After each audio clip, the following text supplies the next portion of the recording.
Un homme frappé alors qu'il est à terre, puis un autre jeté dans un canal.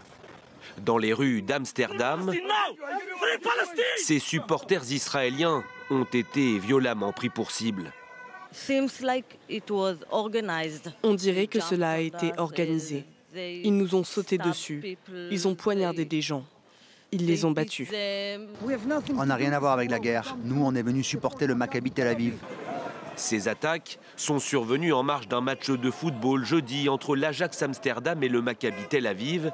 La maire de la ville a annoncé l'ouverture d'une enquête.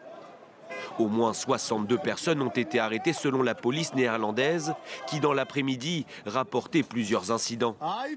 Ces drapeaux palestiniens arrachés des façades par les supporters israéliens et ces slogans provocateurs.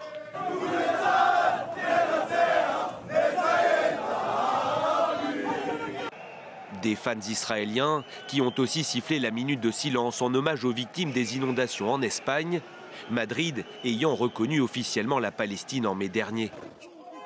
Publiées sur les réseaux sociaux, les images de ces attaques ont provoqué une vive émotion en Israël. Le président Isaac Herzog évoque un pogrom. Benjamin Netanyahou, qui a dépêché sur place son ministre des Affaires étrangères, parle lui d'une attaque antisémite préméditée. Le Premier ministre a ordonné l'envoi immédiat de 2 avions de secours pour venir en aide à nos citoyens.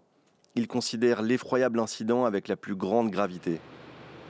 Quid désormais du match France-Israël qui doit se tenir jeudi prochain à Paris? Le ministre français de l'Intérieur, Bruno Retailleau, s'est montré catégorique. Hors de question, selon lui, de le délocaliser.